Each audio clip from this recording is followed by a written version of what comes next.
నమస్తే, welcome to our channel. నేను గిరిజ. ఇవాళ మనతో పాటు ప్రముఖ జ్యోతిష్య పండితులు డాక్టర్ గుండెపూడి శివసుధీర్ శర్మ గురువు గారు ఉన్నారు. గురుగారితో మాట్లాడేద్దాం.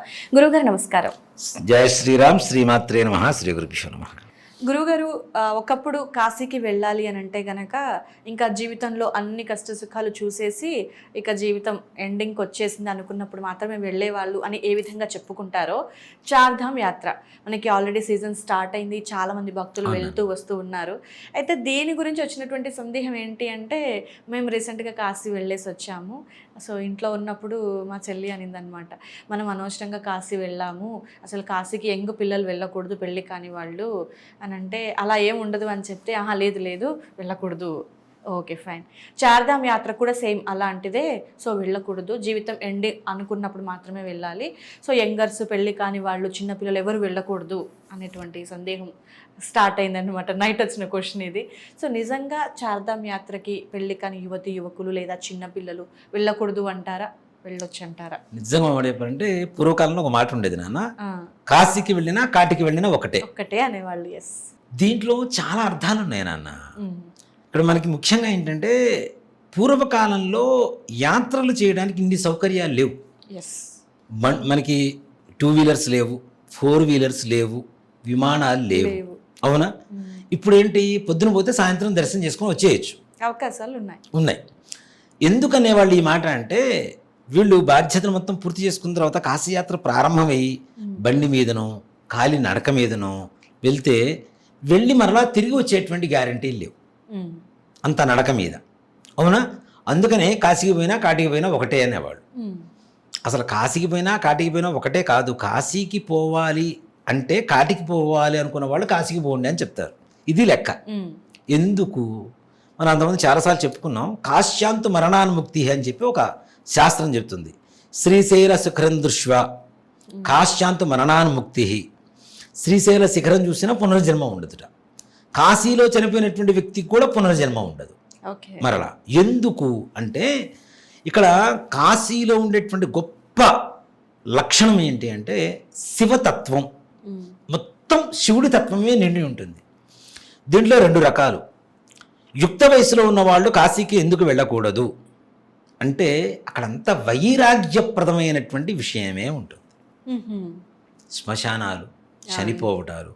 ఇప్పుడు మనకి ఎవరినన్నా దహనానికి తీసుకెళ్ళినప్పుడు మనం శ్మశానానికి వెళ్తే శ్మశాన వైరాగ్యం అని ఒకటి కలుగుతుంది కొద్దిసేపు. మనం కూడా ఇంతే కదా,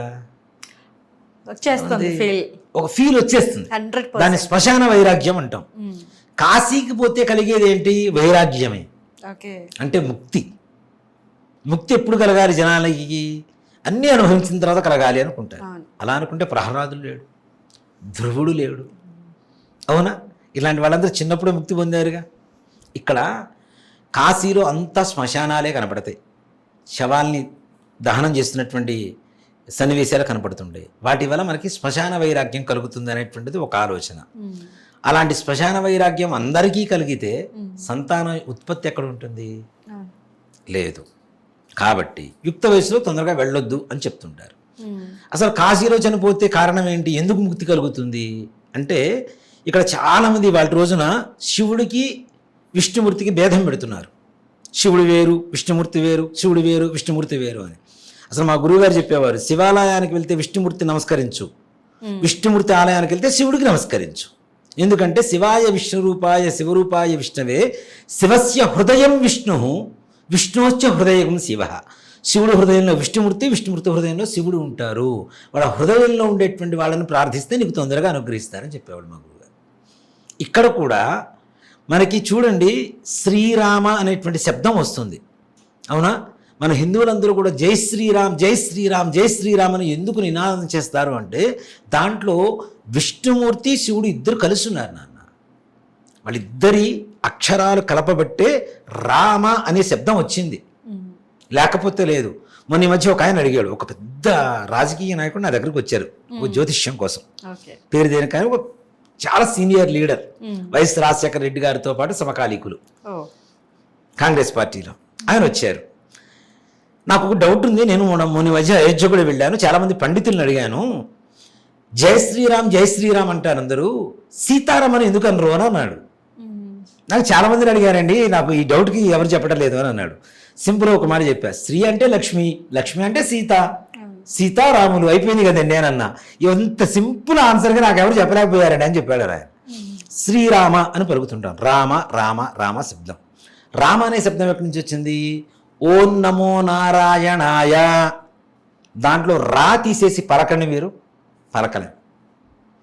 ఓం నమ శివాయ, మా తీసేసి పలకండి, పలకలేం. రెండు కలపండి. ఓం నమో నారాయణలో రా, ఓం నమ శివాయలో మా, రెండు కలిపితే రామ. రామ శబ్దం కదా. రామశబ్దం అనేది శివకేశవుల మొత్తం ఇద్దరిది అనుసంధానమైనటువంటి నామం. ఓ మాట చెప్పాలి అంటే ఇక్కడ శివుడికి విష్ణుమూర్తి అంటే ఎంత ఇష్టమో, విష్ణుమూర్తికి శివుడు అంటే ఎంత ఇష్టమో అనేది మనం రామేశ్వరంలో శివుడు చేసినటువంటి ప్రతిష్ఠ గురించి మాట్లాడుకుంటాం. మనం ఆయన బ్రహ్మత్యాది పాతకాల పోవడం కోసం అని చెప్పి రామేశ్వరంలో సాక్షాత్తు రాముల వారు, అందుకని రామ ప్లస్ ఈశ్వర రామేశ్వరం అని వచ్చిందని ఇసుకతో శివలింగ ప్రతిష్ఠ చేశారని చెప్పి వింటూ ఉంటాం. అలాగే శివుడు కాశీలో చనిపోయేటువంటి ప్రతి జీవికి చనిపోయే ముందు శ్రీరామ రామ రామేతి రమే రామే మనోరమే సహస్రనామ తత్తుల్యం రామనామ వరాననే, ఇది రామ తారక మంత్రము అంటారు. తారక మంత్రం అంటే మనం ఏమనుకుంటామంటే రామతారక మంత్రం అనుకుంటాం. తారకం అంటే ఏంటి? మనం ప్రతిదాన్ని కూడాను పై స్థాయిలో పూర్చేదాన్ని ఏమంటాం? తారాస్థాయిలో ఉందని చెప్తాం.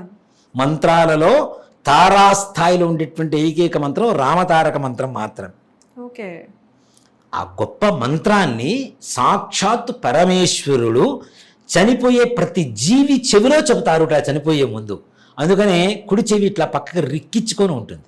అక్కడ చనిపోయిన వాళ్ళకి, అది జంతువుకైనా కుక్కకైనా నక్కకైనా ఆ రామతారక మంత్రం వినటానికి చెవులు రిక్కించుకొని ఇట్లా వింటాం కదా, గోడకు ఆనిచి వింటుంటాం కదా, పక్క వాళ్ళు ఏమి మాట్లాడుతుంటారు. అట్లానే ఆయన చెప్పిన మంత్రాన్ని, రామతారక మంత్రాన్ని వినడం కోసం ఇట్లా రిక్కించుకొని పై కుడి చెవి ఇట్లా పైకి తిరిగి ఉంటుంది అక్కడ చనిపోయిన ప్రతి జీవికి. కాబట్టి మరలా జన్మ ఉండదు అనేది కాశ్యాంత మరణాన్ముక్తి అని చెప్పుకునేదానికి కారణం. ఇప్పుడున్నటువంటి పరిస్థితుల్లో, అప్పట్లో అంటే బాధ్యతను మొత్తం తీరిపోయిన తర్వాత వెళ్ళేవాళ్ళు నాన్న. 60 ఏళ్ల తర్వాత కొడుకులకి కూతుళ్ళకి పెళ్ళిళ్ళు చేసి, పెళ్ళిళ్ళు చేసిన తర్వాత అక్కడికి వెళ్ళిపోయిన తర్వాత ఏం చేసేవాళ్ళు? మనవడు పుట్టాడని ఒక వార్త వచ్చేది అక్కడ ఉత్తరం ద్వారా. వచ్చిన తర్వాత అబ్బా మనవడు పుట్టాడు, వాడిని చూడాలి అని చెప్పి పరిగెత్తుకుంటూ ఇంటి ముందుకు వస్తారు.